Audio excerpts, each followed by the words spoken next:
Alright, we're back. Still on review day. Decided to actually go out after all. It warmed up quite a bit. I think it's actually above 0 right now. So, got another beer from Guy. And I've been pacing myself very well, so I don't feel all that drunk or tired or anything. So that's pretty good. Pretty good sign. This is the Bottle Imp from Beau's out of Van Cleek Hill, Ontario. This is one of their latest releases. Russian Imperial Stout, and as you can see they have those sort of Russian dolls, the ones where there's always like a smaller one inside of the bigger ones, but instead of some sort of Russian woman, babushka or whatever the fuck you want to say,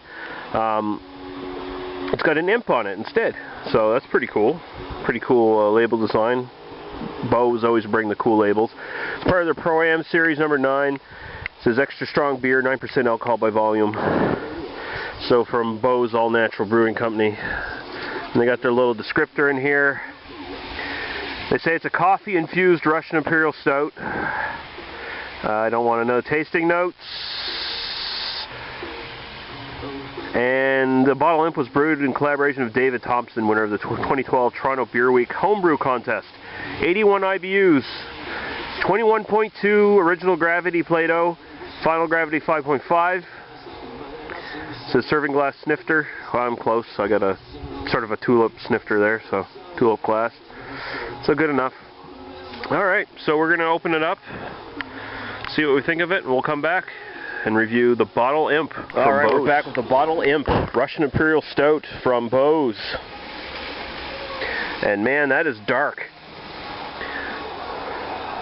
She looks pretty much pitch black. There might be a little bit of brownish red in the bottom there coming through with the light, but that's pretty much pitch black right through. Looks great. The head is peanut brittle in color. This is that really browny tan peanut brittle kind of color. Really nice. A little bit of head there. It certainly looks like a Russian Imperial.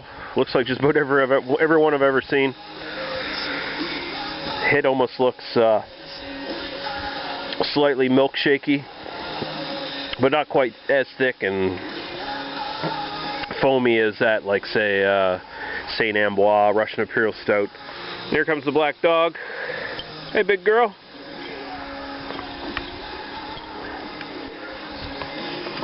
Just playing in the snow. You ready for it?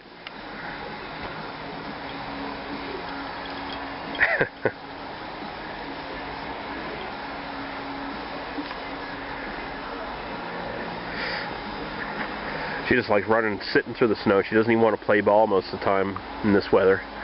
She just wants to lounge around in the snow, roll around in it.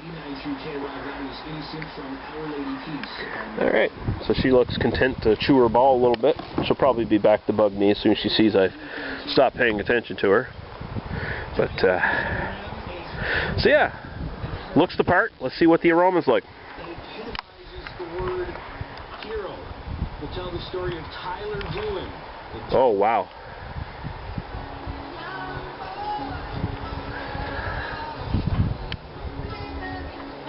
That is deeply roasted coffee.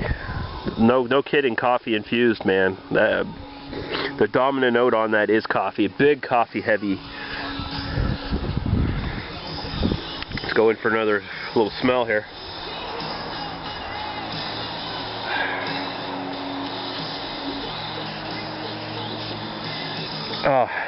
Coffee, little bit of tones of like vanilla and hazelnut in there.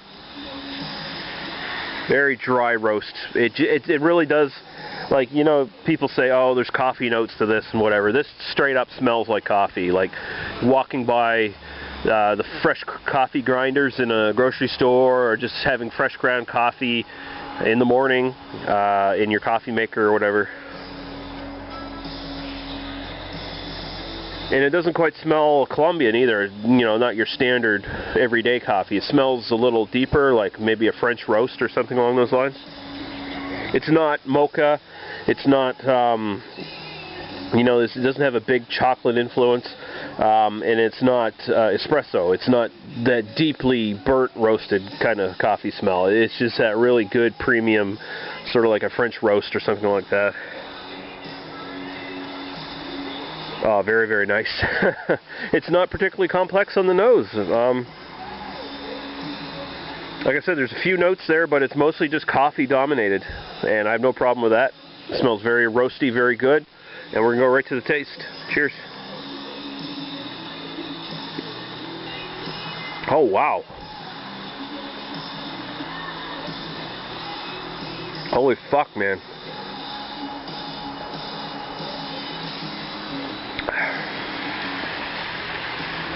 Reminds me of their Burnt Rock vanilla porter, without the vanilla, of course. Whoa. That is rich. That is so rich in flavor. I mean, again, it's not particularly complex. It is straight up coffee beer. I'm just getting this deep coffee roast. Like, it's pretty much dominates the entire palate, the entire drink. Man, I gotta go back in.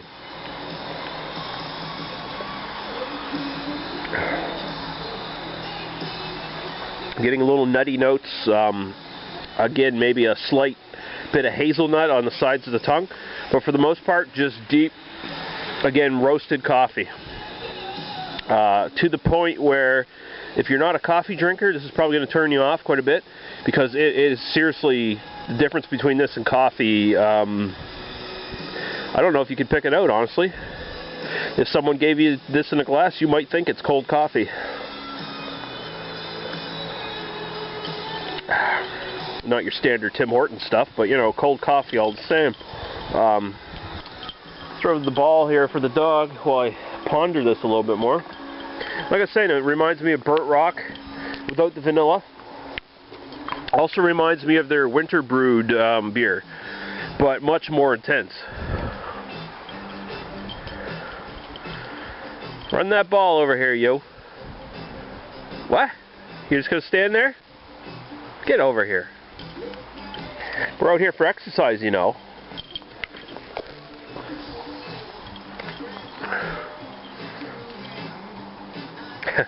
Love how she pounces on those balls. Yeah, man. It's a kind of a one-note Russian Imperial Stout. The mouthfeel is lower medium. No, actually, I'd say straight up upper medium, honestly. But man, it's so much this coffee.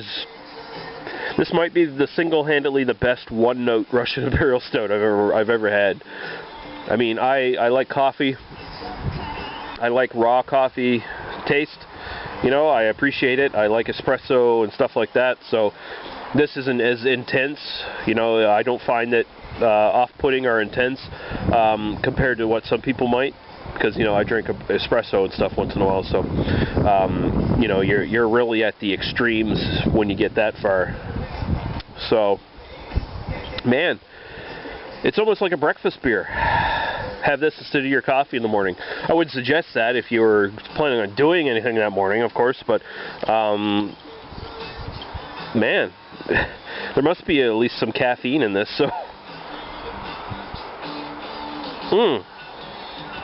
so fucking good. It's hard to explain how intense the coffee is in this.